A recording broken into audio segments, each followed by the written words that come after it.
This is a cryptocurrency company whose product has become really popular with criminals around the world. So what we've learned since that recently is that Lutnick, as part of agreeing to hold Tether's money, he also was able to purchase a stake in the company, which is a big deal because Tether, it's incredibly profitable. The company has like 100 employees and it makes more money than BlackRock. I think it made $13 billion last year.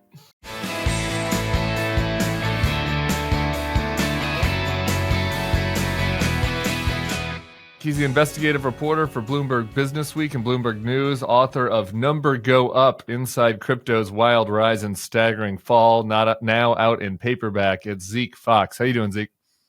Great. Thanks for having me on, Tim. Dude, thanks for doing this. I'm obsessed with this. I'm of the view that the crypto scams will probably be a top 3 to 5 story of the Trump years when all is said and done.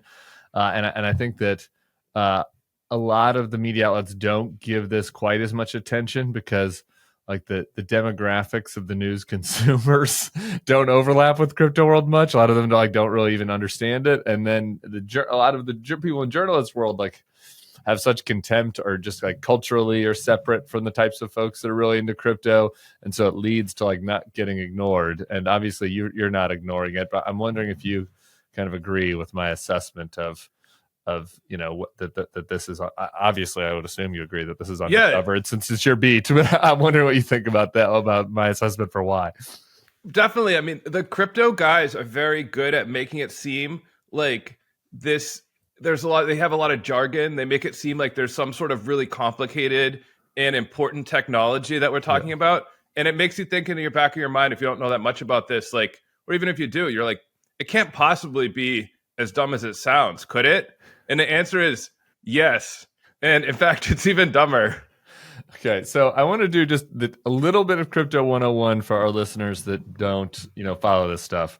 But if this brief Crypto 101 lesson isn't enough, you did Chris Hayes' Why Is This Happening pod a couple weeks ago, and it was like 45 minutes of Crypto 101. It was really good. So I direct people to that if they don't get enough. But just at its basic level, right? Like there's cryptocurrency, then there's Bitcoin, which is the most famous or whatever, the most renowned. But then there are all these other coins. So you just kind of explain to people how all of these kind of terms interact with each other. So the original idea for Bitcoin, the first cryptocurrency, was that this would be a alternative to regular currencies like the dollar or the yen. And the big innovation was that instead of being tracked by a central counterparty like a bank, there would be this decentralized network of computers that would keep track of this new currency. Now, that was 15 years ago. Bitcoin's as old as WhatsApp or Uber, and this idea of it becoming an alternative currency is largely dead. No one's really using it for that. But instead, there's been this proliferation of other cryptocurrencies. And at this point, most of them are not meant to be like dollars. They represent all sorts of different things. So some of them are kind of like stocks, where if you buy a share of this, or you buy a coin, you're almost like buying a share of some sort of company. Sure. Other times it's like a new network, like Ethereum or Solana, where it's like a place where people are creating other crypto things. And when you buy one of those coins, you're kind of buying into the network and you get a share of its profits. And then so that's almost like buying into like a crypto bank, kind of, right? Like it's like investing in a stock for an exchange or a bank, essentially. Yeah, some of them are a lot like that. Like Sam Bankman-Fried had one that was called FTT. That was basically just stock in his crooked exchange, FTX. Right. But at the silliest end, we have, and which is one of the most popular things in crypto right now, are meme coins. And the first one of these was called Dogecoin. And it was created, it's also like more than 10 years old. It was created as kind of a parody of Bitcoin. And it was saying, all right, we're going to copy Bitcoin, but we're going to change the name, and we're going to put a picture of a dog on it. And it turned out that, like, I don't know if you think this is a funny joke, but it turned out enough people did think this was kind of interesting that they started to buy it. And there's no way, unlike a stock or unlike one of these ones where you're buying into a network that generates fees, with Dogecoin or other meme coins, there's no way for it to ever generate any money.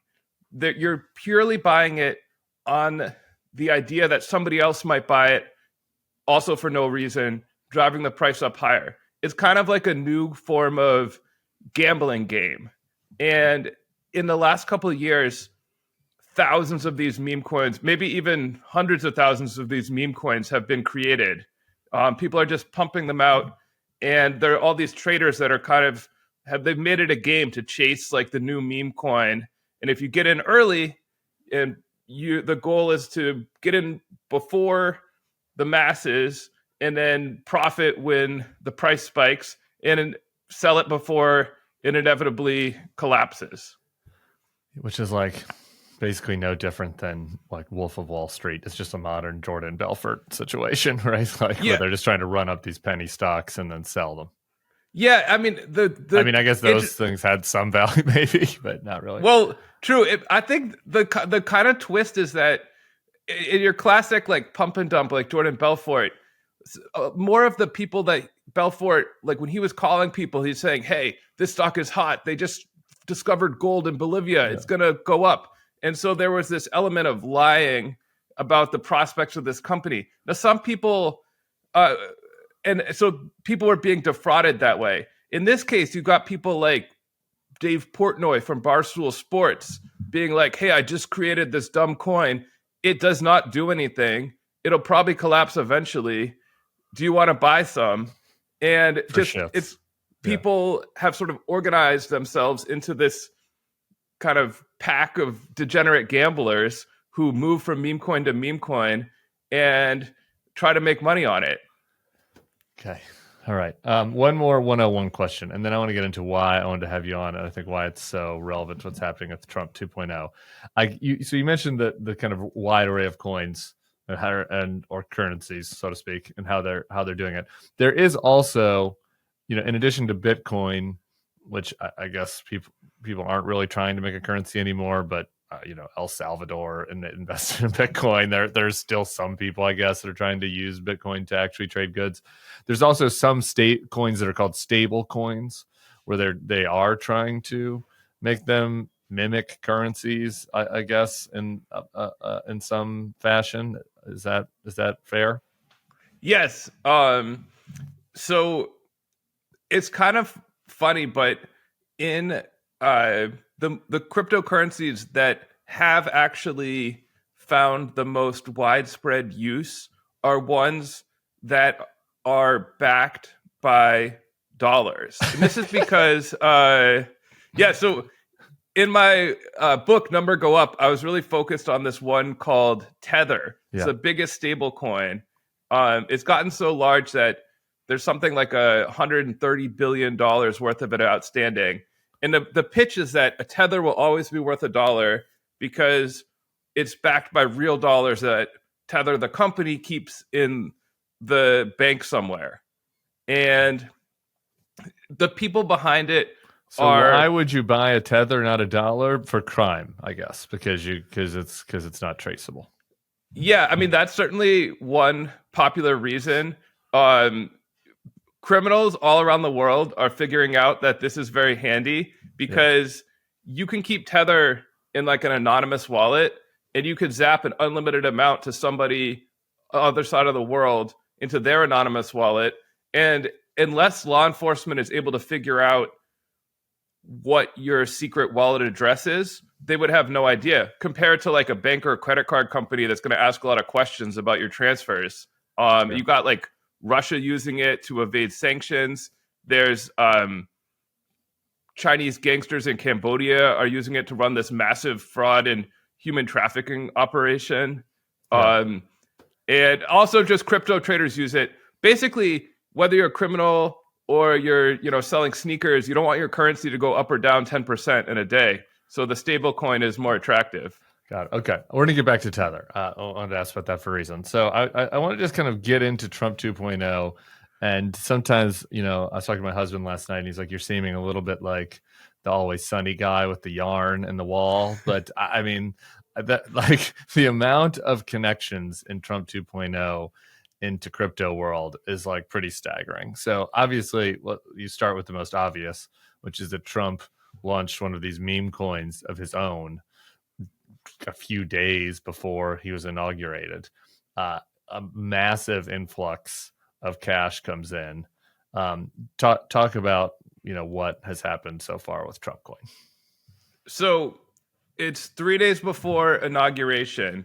He writes on Truth Social, "My new official Trump meme is here. It's time to celebrate." And honestly, a lot of people in this meme coin world were waiting for this moment because they knew if Trump ever did launch a meme coin, there'd be a lot of interest and it would go up a lot. And that becomes kind of a self-fulfilling prophecy. So Trump coin shot up as high as $72. On paper, Trump had $57 billion worth of Trump coin at that price. It's since crashed. It's down to I think like $17 now. Now it's a bit complicated, but the best estimates are that Trump, by selling this meme coin, made about $100 million because you can't. His holdings on paper would be hard to turn into real money without like totally crashing the price. But he did make $100 million of totally real money. That's the estimate of selling this meme coin. So it really beats like Trump, a new Trump hotel or like Trump steaks, Trump vodka. This is like the best way to monetize your celebrity. Yeah. Okay. So I want to go through the people involved in this Trump coin because here's where we get to the yarn. So you've got Steve Witkoff, who is his envoy, I guess, to negotiations now around the world. This business guy, he was the lead in the hostage trade with Russia recently. Witkoff's kids, or his kid rather, is a business partner with Trump's kids on this Trump coin. So he also made some cash out of the coin.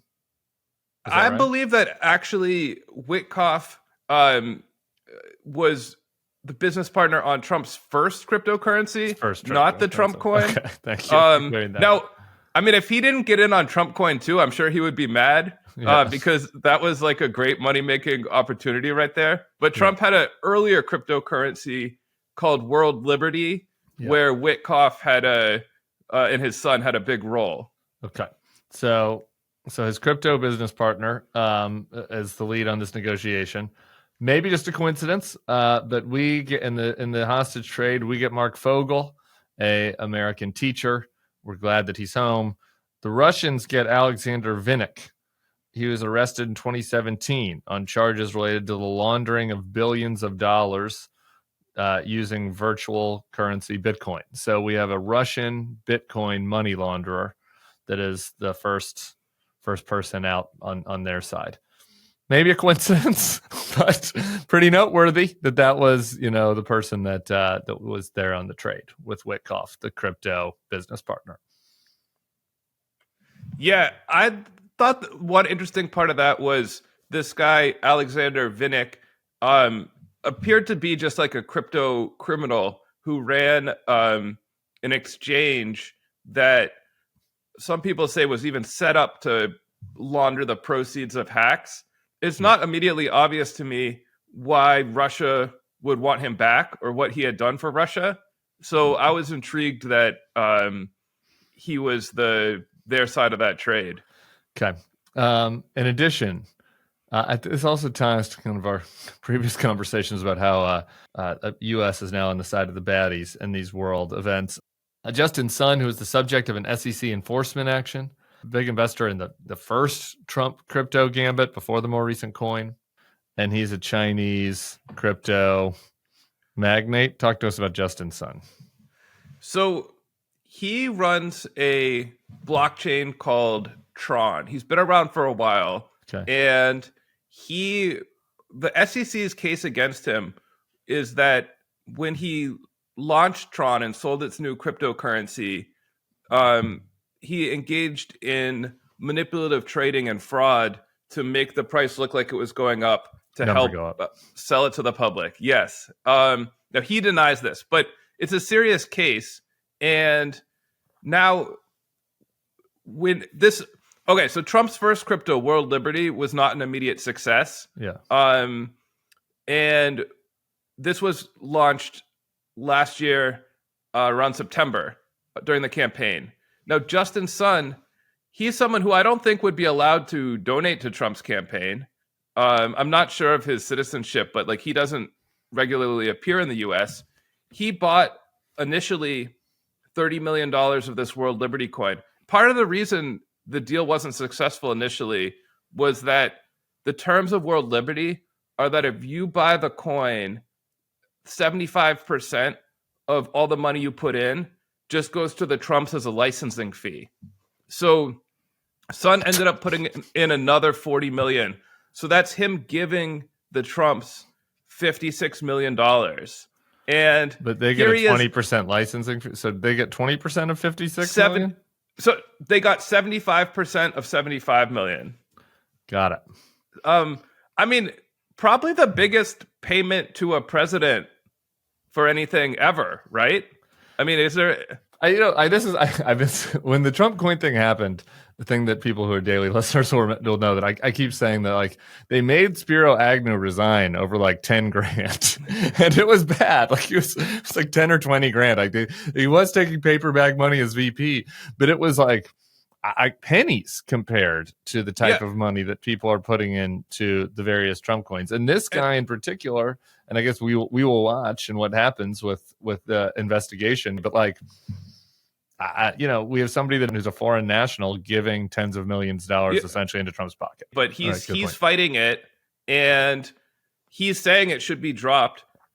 Crypto reform and all these cases are kind of on the table, right? And now he's saying, hey, maybe you should really think extra hard about my case. Here's $56 million. Now, I should say he denies that he's trying to influence anything with his purchase. Sure. But who wouldn't deny it? Right, yeah. But after he made the investment, he was named an advisor to World Liberty. So he's kind of in business with the Trumps now on this crypto. And just a couple months, maybe after a couple weeks after he made the investment, he was at this crypto conference in Abu Dhabi. And at the conference, he was spotted meeting with Steve Witkoff, the envoy, and Eric Trump, who was there to give a speech about how Bitcoin was going to the moon. So, I mean, it's pretty hard to believe that he would not take an opportunity to mention his case. Yeah. Again, how is like Justin Sun not extremely famous? I guess is my question. This is kind of what I was talking about at the start, because I mean, if this was anything like in the past, like the Mark Rich pardon or like these sorts of things, I mean, like the amount of money that was given is nothing compared to what Justin Sun has put in. Yeah, I mean, I obviously think it's pretty interesting. I'm with you. And anyway, I'm not asking you to be a media critic. You're on this. Yeah. That was more of a rhetorical question. Okay, we got to keep moving because there's more. Howard Lutnick, our new Department of Commerce Department Secretary. He is also a big investor in Bitcoin. Sons now run the business. And he is related. Explain how he's related to Tether, the stable coin that you were referencing earlier. So even within the crypto world, Tether's had kind of a dodgy reputation for years. It had to settle a lawsuit with New York's Attorney General, who had alleged that Tether had lied about the dollars that were backing the coin. And because of this, Tether had a lot of trouble finding anyone to hold its giant pile of money, which is a key part of the business. You need someone who has access to like the American financial system to hold your money. But Tether was based like nowhere in the world. It's one of those sort of stateless companies. And it was having issues with this. So Lutnick, who runs like a reputable New York investment bank called Cantor Fitzgerald, he stepped up and he offered to hold Tether's money. And this, without that backing, it would have been a lot harder for Tether to keep growing and be as successful as it's been. And like we were saying before, this is a cryptocurrency company whose product has become really popular with criminals around the world. So what we've learned since that recently is that Lutnick, as part of agreeing to hold Tether's money, he also was able to purchase a stake in the company, which is a big deal because Tether, it's incredibly profitable. The company has like 100 employees and it makes more money than BlackRock. I think it made $13 billion last year. And it was, I mean, this is a company that was dreamed up by, the idea was dreamed up by a child actor from the Mighty Ducks. Which character in the Mighty Ducks? So not a main character. The Knuckle in Puck? the beginning, Gordon Bombay has a flashback, and he plays like young Gordon Bombay, who misses the penalty shot. Yeah. Oh, right. Yeah, and it's run by this Italian guy who's a former plastic surgeon who has never given an interview. The guy who, until recently, was the CEO was so elusive that when I started looking into Tether a couple of years ago, people told me they thought the CEO didn't really exist. I tracked him down and he is real. But like, this is like a very weird company that was really legitimized by Lutnick. And Lutnick started vouching for them publicly. He gave an interview to Bloomberg from Davos where he was like, hey, Tether, I've seen their money. They got the money. You can trust them, something like that. And that also was really helpful. So it was kind of controversial at his confirmation hearing. He got asked a lot of questions about his relationship with Tether and what he thinks about its use for money laundering. And he kind of repeated his defense of the company and said, hey, Tether works with law enforcement. They're against crime. They want to stop it. You know, I've helped them improve their compliance. And it looks like he just got confirmed. So he'll be the Commerce Secretary. That's our Commerce Secretary. Okay. Elon is also deeply invested in this stuff, was a big pusher of Dogecoin. Eric Adams, who just, got pardoned, is mobbed up in crypto world. And so, I want to talk about the policy side of this, but is there any other Trump 2.0 connections worth mentioning? Andreessen, big advisor, is a big pusher of this. His crypto czar, David Sachs, is an investor in Solana, which is like the network that the meme coins run on. Yeah. So, like, if you're asking yourself, and David Sachs has actually already come out and said, so with these meme coins, right, it seems pretty weird. Like, is the government going to do anything about this? Is like a question you might ask. You think they're going to be regulated? Like, I'm for gambling, for example. I'm pro gambling. Gambling's a very highly regulated industry. Right. It's like, okay, you want to gamble in meme coins? Okay. But like, shouldn't there be regulation? But like, the guy who is ostensibly would be in charge of that is now the crypto czar, is an investor in the exchange where they trade the meme coins. So probably not a lot of more or less. And he's come out and said, these are collectibles. These are digital collectibles. Which is code for they should be unregulated. Like baseball cards instead. Wonderful. All right. And then we have, so the other things is we have named to the oversight of this is this Brian Quintens, who worked for Mark Andreessen's VC firm. The firm was the leading backer, one of the leading backers of a pro-crypto political action committee. So this guy's going to be now at the CFTC. We got, Fox Henhouse situation. And they've also been pushing for this Bitcoin reserve, where I guess they would put, the government, our government would start investing into this. So, talk about any of the policy implications there.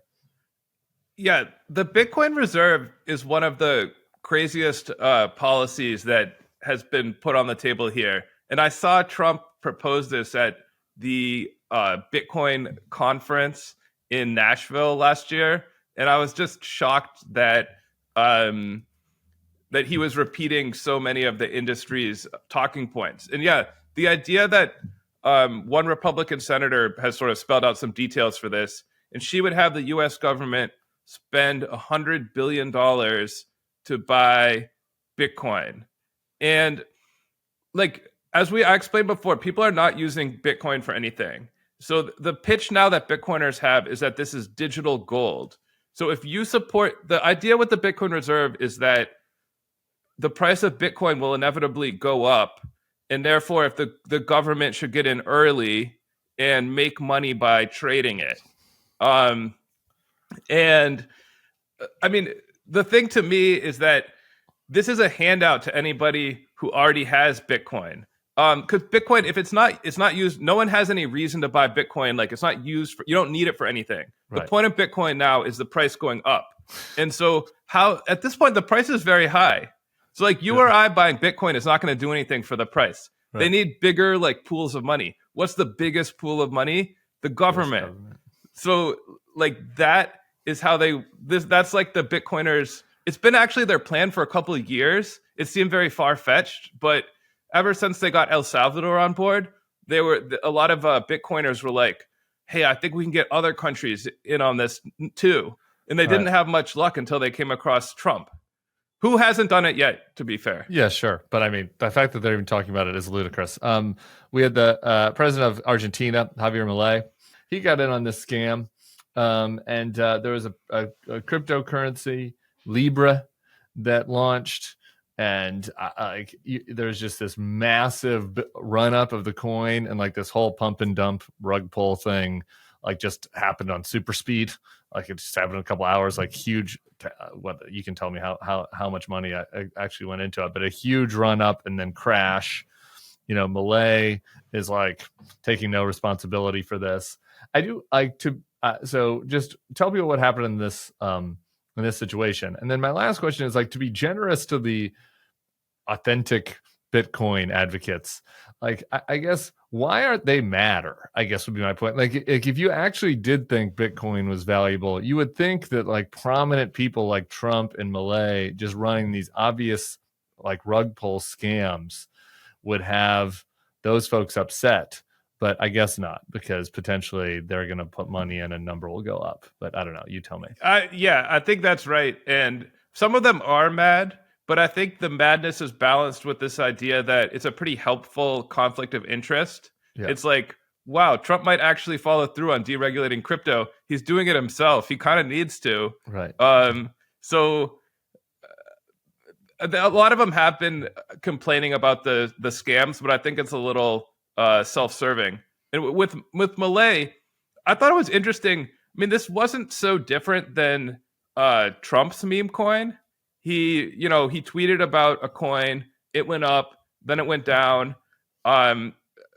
People lost money. Other people made some money. And Milei had said, he said it's not a scam. It's not his coin, and there's no crying in the casino. Right. There's no crying in the casino. I'm sorry, I thought it was a currency. Is it a currency or is it a casino or is it a digital asset? I am a little bit confused. It kind of seems like it changes depending on what is convenient for the talking point at the moment.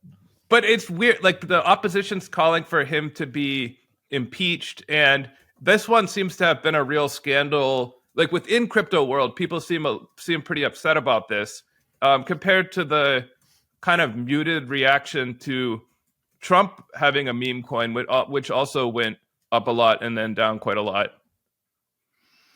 Wild. Zeke, I think that we're going to have a lot of reason to talk. I really appreciate you coming on. I don't know that it's sunk in with folks just how mobbed up the Trump inner circle is in crypto world. And people obviously have learned about the coin at this point, but Witkoff and Lutnick and all that. So I'm sure more will come of this. I look forward to reading your reporting, and we'll be talking again soon. Thanks a lot, Tim. Great talking with you. All right, everybody else, we'll be back tomorrow for another edition of the Bulwark Podcast. See you all then. Peace.